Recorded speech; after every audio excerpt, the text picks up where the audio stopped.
Hi, welcome to eat pray love and tarot.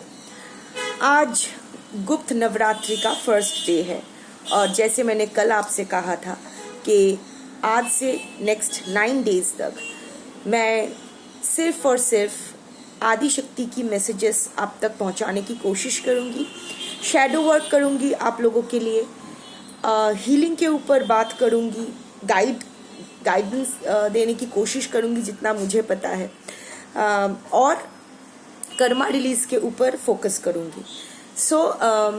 आदि शक्ति के मैसेज मैंने सुबह पोस्ट कर दिया था, डे 1 का जो मैसेज है। And today in this session अभी कार्ड्स मैं रीड नहीं करने वाली हूँ, बट बात करने वाली हूँ कर्मा और कार्मिक रिलीज के बारे में कि कर्मा को कैसे रिलीज कर सकते हैं। But before I begin I need to protect my energy from energy vampires. So all harm and negativity directed towards me by anyone return to them tenfold with immediate effect। किसी भी तरह के नकारात्मक शक्ति अगर किसी ने मुझ तक पहुंचाने की कोशिश भी की तो वही नकारात्मक शक्ति 10 गुना होके उन तक इमीडिएटली वापस चला जाएगा। दिस इज माई विल, सो मोट इट इज। अगेन ये जो सेशन है ये टाइमलेस सेशन है। ऑफ कोर्स ये जो आदि शक्ति की जो एनर्जी है, of course cosmic energy is infinite, it is timeless. Similarly वही टाइमलेस एनर्जी इस सेशन में रहेगा। जब भी जिसको भी इस सेशन की जरूरत पड़ेगी 20 साल बाद, 50 साल बाद, आई डोंट नो, तभी ये वीडियो उसके फीड में पॉपअप करेगी और उसकी हेल्प करने की कोशिश करेगी। So let's start. See, karma कितने प्रकार के हैं, कर्मा क्या है, उसको रिलीज कैसे किया जाता है, everything nowadays are available on the internet और बहुत सारे अच्छे बुक्स हैं। ऑनलाइन ऑफलाइन आप उसको अवेल कर सकते हो। हाउएवर मैं चीज़ों को सिंप्लीफाई करने की कोशिश करूंगी जितना मुझे समझ में आए। एज आई टेल यू कि आई प्रीच व्हाट आई प्रैक्टिस। तो मैंने खुद जो सीखा है सिंप्लीफाइड करके वही मैं आप तक पहुंचाने की कोशिश करूंगी, क्योंकि बहुत सारा टेक्निकलिटीज अगर एक साथ पंच किया जाए ना तो बहुत सारा कंफ्यूजन हो जाता है, अच्छाई की जगह बुरा हो जाता है। बहुत प्रकार के कर्म होते हैं, पर आज मैं ब्रॉडली 4 प्रकार के क्लासिफिकेशंस हम लोग कर सकते हैं। 1 इज संचित Karma, that is past life karmas. जो भी हमारे पास्ट लाइफ टाइम्स है वो सब हम लोग इकट्ठा करके सारे नर्सरी 1 से लेके क्लास 2 तक के जितने भी रिपोर्ट कार्ड्स है वो सब एक साथ लेके हम लोग क्लास 3 में एंटर करते हैं। सो दैट इज आवर संचित Karma which decides our prarabdh. Prarabdh is nothing but our past life karmas playing out in the present. प्रारब्ध अभी इस जन्म में जो हमें मिलता है वो प्रारब्ध है। हाउएवर संचित कर्मा से मिला हुआ जो प्रारब्ध है वो दृढ़ होते हैं, फिक्स्ड होते हैं। How? An example will be, आपके संचित कर्मा पे बेस्ड होगा आपके नेटल चार्ट। नहीं तो मेरे चार्ट में शनि एक जगह, आपके चार्ट में शनि दूसरी जगह, आपके जो भी राइजिंग्स है वो मेरे राइजिंग से मैच नहीं करते। जो नेटल चार्ट के डिफरेंसेस है that is the primary decider कि हमने क्या अच्छे कर्म किया है, क्या बुरे कर्म किए हैं। अकॉर्डिंगली वो लेकर ही आते हैं, कुछ अच्छे कुछ बुरे। सेकंड फैक्टर विल बी कि हम कहाँ पैदा होते हैं, तामसिक परिवार में, राजसिक परिवार में या सात्विक परिवार में, और हमारे अपब्रिंगिंग कैसा होता है, दैट इज अवर प्रारब्ध। हमारे माँ बाप कैसे होते हैं, दैट इज अवर प्रारब्ध। उसी हिसाब से वो जो हम लोग पास्ट लाइफ में जो भी लेके आते हैं उस हिसाब से मिलता है। तामसिक परिवार, डिसफंक्शनल फैमिली में अगर आप पैदा होते हो तो आपके जो भी ट्रॉमाज है, ये है वो है, और बड़ा आकार धारण करती है, और वो ट्रॉमाज भी आपको पाना ही होता है because that is what you are destined to. अब आप बोलोगे कि फिर तो कोई फ्री विल है ही नहीं। ये जो फ्री विल की बात होती है, कोई फ्री विल तो है ही नहीं। तो क्योंकि अब तो एक रेपिस्ट भी यही बोलेगा ना कि मुझे तो रेप करना ही है, ये तो मेरे संचित कर्मा से बेस्ड है, मेरे तो बुरे कर्मा और मुझे बुराई करना है। या फिर एक विक्टिम को जस्टिफाई इसी तरह किया जाएगा कि उसको तो ये अब्यूज सहना ही था, ये तो उसका प्रारब्ध है, संचित कर्मा से आया है। रॉन्ग, क्योंकि यहां आता है kriyaman karma, that is the karma which decides your future karma, that is the agami or the purusharth, whatever you call it. Kriyaman karma is what is in your hands, जो आप डिसाइड कर सकते हो। This is a flexible thing. For example, see, we all know we are nothing but the consequences of our choices and actions.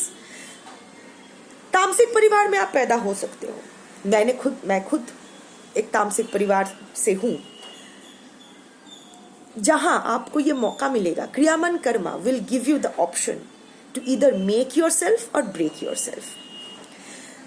प्रारब्ध में जब it's like shooting in the dark, आपको पता नहीं है कि कहाँ लगना है, कहाँ आपका निशाना ठीक से लगेगा या नहीं. It's the kriyaman karma when you choose to work on yourself, to awaken yourself, to do the right things, that decides your future or agami, because every moment is a past, every moment is a present, every moment is a future. अभी अगर सुबह के 10 बज रहे हैं तो 10:01 पर ये 10 बजे का टाइम पास्ट हो जाएगा, और 10 अभी ये प्रेजेंट पास्ट हो जाएगा, और 9:59 में ये 10 बजे का वक्त एक फ्यूचर था. एन एग्जाम्पल विल बी, धनुष और तीर के बारे में हम लोग सब जानते हैं. सो थिंक वो धनुष तीर जहां रखते हैं, I don't know what it is called, quiver in English, Hindi Bangla में क्या कहते हैं आई डोंट नो. पर जो तीर, जो वान जो होते हैं, एरोज जो होते हैं, वो एरोज को एक ऐसे कोन टाइप चीज में रखा जाता है ना. सो उसको ये पीठ, और जो योद्धा होते हैं वो पीठ पे ये वो एरोज रखने का जो कोन है वो ऐसा रख देते हैं, हाथ में धनुष. Think of the dhanush as your life, and that arrow holder holding all the arrows in the back is your संचिता कर्मा. जो आप पास्ट लाइफ से लेके आए हो वो पीछे है आपके. अब एक एक करके जब आप वो एरो सामने लाते हो, वो आपके प्रारब्ध बनते हैं, क्योंकि यही एरोज आपको लेने हैं, कोई नया एरो नहीं ले सकते. जो पीठ में लेके आए हो एरोज, जो एरो होल्डर में, जो तीर के होल्डर में जितने तीर है, वहां से आपको तीर निकालने हैं. कोई अच्छा तीर होगा, कोई बुरा तीर होगा, कोई निशाने पे लगना है, नहीं लगना है, यू डोंट नो, एक एक करके. सिमिलरली हमारे लाइफ में प्रारब्ध भी, जो भी हमारे बैड टाइमिंग्स होते हैं, एक एक करके आता है. आपको लगेगा कि नहीं चारों ओर से अंधेरा ही अंधेरा है, नहीं, मल्टीपल आ सकता है, क्योंकि कभी कभी मल्टीपल चलाते हैं, पर मेन एक ही रहता है. एक ही मेन सॉरो रहता है, ग्रीफ रहता है कार्मिक रिलीज के लिए, जिसको सराउंड करते हैं सब ग्रीफ्स या सब सॉरोज. सो एक प्रारब्ध लिया, तीर चलाया, सामने गया, पर यहाँ क्रियामन कर्मा आप अप्लाई नहीं कर रहे हो. आप ऐसे ही विदाउट एनी अवेकनिंग, विदाउट सोचे समझे, बस आप चला रहे हो. तो ये तीर सही निशाने पे लग भी सकता है, नहीं भी लग सकता. अगर लग गया तो वो आपके अच्छे संचिता कर्मा का फल होगा, नहीं लगा तो नहीं लगा. Now I go to another example, Shri Ram के एग्जाम्पल. मेरी फेवरेट एग्जाम्पल है ये, राम और रावण का युद्ध. जब रावण के जो प्राण था वो नाभि में था, अमृत कुंभ, तो उसको राम को निशाना लगाना था. सो राम ने क्या किया, ऑफ कोर्स राम अपने संचित कर्मा लेके आए, यही दिखा. अब राम तो भगवान है, वो तो अवतार है, पर अवतार इसलिए अवतारित हुए ना कि दिखा सके कि इंसान को क्या करना है, क्या नहीं करना है.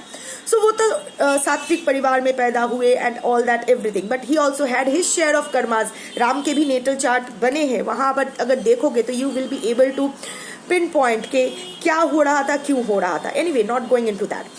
सो राम ने क्या किया, राम ने अपने संचिता कर्मा, राम का संचिता कर्मा और प्रारब्ध था रावण वध. रावण को वध करने के लिए ही राम आए थे. सो वो अपने एरो होल्डर से तीर निकाले और रावण को वध करने के इंटेंशन से, अपना क्रियामन कर्मा डिसाइड करके उन्होंने तीर छोड़ा. पर वो तीर ठीक निशाने पे लगने नहीं वाले थे, रावण के नाभि के थोड़े इस पार लगने वाले थे। तब हनुमान आए ऐसे मक्खी की रूप में और उसको एरो को सीधा करके दिया ताकि वो एरो एकदम सही निशाने पे लगे और रावण का वध हो गया। आगामी, दैट इज रावण वध वाज द आगामी, वही करना था, that was the future Karma. So the future Karma was achieved, अच्छा कर्म हुए। अगर रावण वध नहीं होता तो वो अच्छा कर्म भी नहीं हो पाता, राइट। सो संचित कर्मा लिए, प्रारब्ध समझ के आप छोड़े, आपके क्रियामन कर्मा फ्री विल बीच में आया और तीर सही निशाने पे लगा और आपकी जो आगामी या पुरुषार्थ है वो सुधर गया। रावण के ऊपर विजय प्राप्त हुआ। उसी तरह हमारे अंदर भी वही करना है। The journey is never outside, the journey is inward. Ram और रावण दोनों ही हमारे अंदर है, ये बहुत बार आप सुन चुके हो, पर क्या कभी महसूस किया है कि आपके अंदर ही राम है, आपके अंदर ही रावण है? कभी ये महसूस किया है कि ये राम रावण का जो युद्ध चल रहा है इसका कुछ करना चाहिए, इसको कैसे ठीक किया जा सकता है? कभी ये इस बारे में सोचा है? ज्ञान तो बहुत सुनते रहते हो, कभी अप्लाई किया है अपने लाइफ में, या फिर प्रोक्रेस्टिनेट करते रहते हो?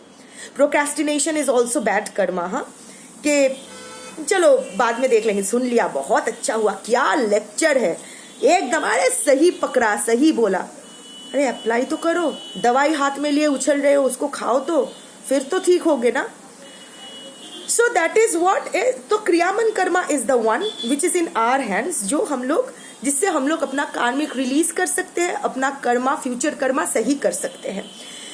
क्योंकि जब तक हमारे कर्मा है तब तक हम लोग यहाँ फंसे हुए हैं। Once our karma is neutralized, tata bye bye sayonara. अब आते हैं कार्मिक रिलीज पर। तो इसके लिए कर्मेंद्रिय जानना बहुत जरूरी है। कर्मेंद्रिय का डेफिनेशंस बहुत है, पर मेरे लिए तो सबसे पहले thoughts, the first karmendriya is our thoughts, because thoughts are actions. So mind is the first karmendriya. Madhav ने भी भगवद गीता में कहा है कि थॉट्स आर एक्शन, सोच लिया तो वो हो गया। Then our hands and our feet and our genitals, these are the 5 कर्मेंद्रियस, these are the कर्मेंद्रियस। हाँ, these are the not 5, sorry, yeah, and another is our tongue, मुंह से जो हम लोग बोलते हैं। So mind, tongue, 2 hands, 2 feet and genitals, the 5 कर्मेंद्रियस। इसे ही हम लोग अपना कर्मा बनाते भी है और रिलीज भी करते हैं। So how to go about releasing your karma? सबसे पहले face your fears। पॉसिबिलिटी नहीं, रियलिटी देखो। आप इसीलिए डर रहे हो, क्या होगा आगे, क्या होगा, क्यों ऐसा हुआ, क्यों ऐसा नहीं हुआ। ये जो आप हमेशा डरते रहते हो, अपने डर का सामना करो कि क्या है डर। Why are you worrying about a possibility? ऐसा हो जाएगा, हुआ नहीं है तो डर क्यों रहे हो? जो चीज हुआ ही नहीं, जिसका कोई रियलिटी में अस्तित्व ही नहीं है, वो एक फेक सिनेरियो अपने दिमाग में। See, it's always good to keep options open, but options are not fears, options are backup plans जो सबके पास होना चाहिए। पर आप तो डर रहे हो, बेबाक का डर रहे हो। क्यों डर रहे हो? जो चीज है ही नहीं उससे डर रहे हो। सेकंड, 1 मिनट, मैंने पॉइंट्स नोट करके रखा था क्योंकि इतने सारे। Okay, second is accept your reality, don't let your mind play games. First का ही ये एक्सटेंशन है। कभी कभी होता है ना कि हम लोग अकाउंटेबल नहीं होते। अरे उसके साथ जाके तो मेरी जिंदगी बर्बाद हो गई, मैं तो यहाँ फंस गई, यहाँ से निकल नहीं पा रही हूँ, मेरे तो कर्म ही फूटे। क्यों फंसे हो? नहीं, मुझे तो लगा था वो ऐसे इंसान है, पर ऐसे निकलेंगे, मुझे कैसे पता? आपको लगा था, आपको लगा था। So you chose to stay in a condition और विथ समवन क्योंकि आपको लगा था वो अच्छा बन सकता है, या ऐसे है, या ऐसे हो सकते हैं। Instead of choosing to see what जो आपके सामने है, instead of seeing the numerous red flags जो आपके ऐसे ऐसे मंडरा रहे थे, वो बिना देखे आपको लग रहा था। Really this is your logical mind speaking, या फिर आप बस ऐसे ही एक now you are blame shifting? Don't do that. So first of all we have to accept our reality, introspect your role in the mess. ये जो आपके जिंदगी का रायता बना हुआ है, इंस्टेड ऑफ ब्लेमिंग अदर्स, थोड़ा सा पीछे मुड़ के देखो कि आप कहाँ कहाँ चुप गए थे, आप कहाँ कहाँ आपसे छूट हो गई, आपने क्या किया जिसके वजह से आप ऐसा आज इस सिचुएशन में फंस गए हो, पर्सनली, प्रोफेशनली, या किसी भी तरह, किसी भी चीज में हो सकता है। नहीं उसने मेरे साथ बुरा किया है तो आप हो क्यों, नहीं बच्चों के लिए रुक जाना पड़ा, बच्चों के लिए गलत, नहीं मेरे माँ बाप है, मेरी रिस्पॉन्सिबिलिटीज है, रियली नहीं ये करना है वो करना। Stop giving yourself excuses. तो पहले अपना रोल देख लो, आप में हिम्मत नहीं थी, आप पॉसिबिलिटी पकड़ के बैठे थे, आपको अपना ईगो सेटिस्फाई करना था, आपको ये प्रमाण करना था that you are special, you can't be disposed, उसने मेरे साथ ऐसा कर कैसे सकता है। So make sure that you accept that. But however, और आप अपना शैडो साइड को फेस करना बहुत जरूरी है। यू नो बहुत इजी एग्जाम्पल है कि मेरे यहाँ बहुत सारे कमेंट्स आते हैं जो कहते हैं कि रीडिंग रेजोनेट कर रही है, एक दो कमेंट ये भी आते हैं कि रेजोनेट नहीं कर रही है। मार्क माई वर्ड्स, एक ने तो ऐसा पहले कहा कि रेजोनेट कर रही है और फिर उसने किया too bitter a truth to accept.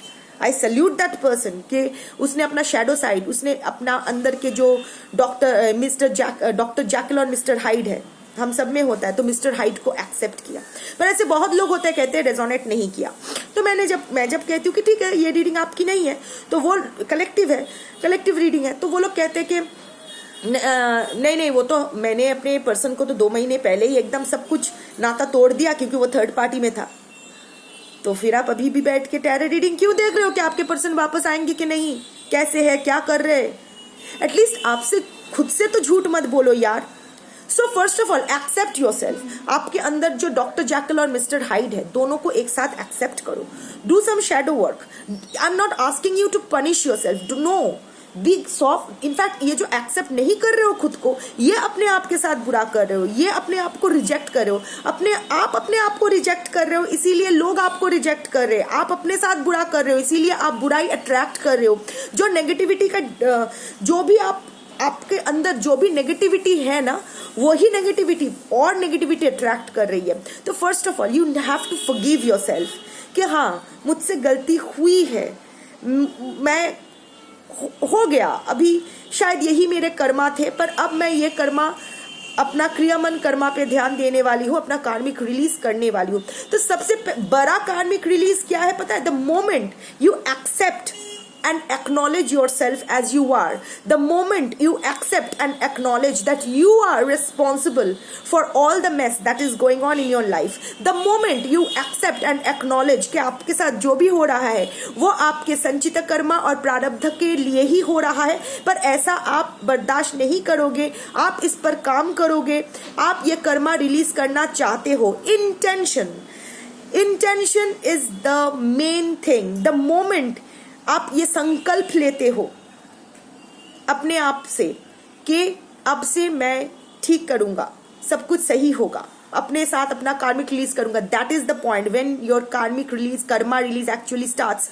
Again सब कुछ सही करूंगा का मतलब ये नहीं है कि कोई मेरे साथ बुरा करेगा तो अल करके उसको बैठा के आइसक्रीम खिलाऊंगी या खिलाऊंगा, नहीं। रिमेंबर रामचंद्र ने जब बाण चलाया था रावण को मारने के लिए, वो इधर थोड़ा टेढ़ा हो गया था, हनुमान जी ने आके उसको सीधा किया और निशाने पे लगाया। तो अगर देखा जाए तो वो तो गलत है, दोनों की लड़ाई चल रही थी, तो बीच में आके वो चीटिंग क्यों की? नहीं, सही कर्मा का मतलब होता है सही कर्म, स्पिरिचुअल राइटियसनेस, क्योंकि वही धर्म है। सही करना होता है, अच्छा करना नहीं, क्योंकि अच्छा बुरा ये सब्जेक्टिव होता है, सही गलत भी सब्जेक्टिव होता है। बट एक अगर ब्रॉडर पर्सपेक्टिव से देखो तो यहां से आवाज आती है कि क्या सही है, तो जो यहां से आवाज आती है सही है वो करो, वो आपका सही क्रियामन कर्मा है। वो करो जो आपके लिए अच्छा है, वो मत करो जो आप चाहते हो आपके ईगो सेटिस्फैक्शन के लिए। So intention first, set your intention. Intention is everything. The moment you accept your and take accountability of your actions, the moment you stop blaming others, और ये एक्सेप्ट करते हो कि हाँ ठीक है, जो मेरे साथ हो रहा है वो गलत नहीं हो रहा है, मैं जो डिजर्व कर रही हूँ वही मुझे मिल रहा है, ना ज्यादा ना कम, अच्छा किया है तो अच्छा मिल रहा है, बुरा किया है तो बुरा मिल रहा है. So the moment you accept it and you set your intention कि मुझे ये कर्मा रिलीज करना है, ये bang your karma release starts then and there. वो ढक्कन खुल जाती है, वो बांध के ऊपर का जो लॉक गेट होता है वो खुल जाता है. उसके बाद से आपको खुद के ऊपर जो प्रोसेस है वो उस पर काम करना होता है, जिसके बारे में मैं नेक्स्ट वीडियो में बात करूंगी, क्योंकि वो एलाबोरेटली आपको समझाना है कि what are the actions, what are the practices, simple practices which you can do at home or anywhere you want to. कोई नियम, कोई नहीं, just pure dedication and discipline, बस ये दो चीज चाहिए होता है. कोई बहुत बड़ा रिचुअल्स, बहुत सारा इंग्रेडिएंट्स, कुछ नहीं. नेक्स्ट वीडियो में मैं इस बारे में बात करूंगी. बट तब तक आप अपना इंटेंशन सेट करो और ये डिसाइड करो कि आप क्या सच में ये हीलिंग जर्नी में, ये कार्मिक रिलीज जर्नी में मेरे साथ जाना चाहते हो. अगर हाँ तो नेक्स्ट वीडियो में मिलते हैं, अगर ना तो जैसा आपको ठीक लगे. नेक्स्ट वीडियो में मिलते हैं और बात करेंगे कि what are the actions, what are the simple rituals, that practices, daily practices that you can incorporate in your life जो आपको कार्मिक रिलीज में हेल्प करेगी. But to begin with accept, acknowledge and set your intention. Open the gates of your karmic release. पहले अपना gate तो open करो, फिर नेक्स्ट वीडियो में बात करती हूँ कि कैसे क्या करना है. Thank you so much for watching. Bye.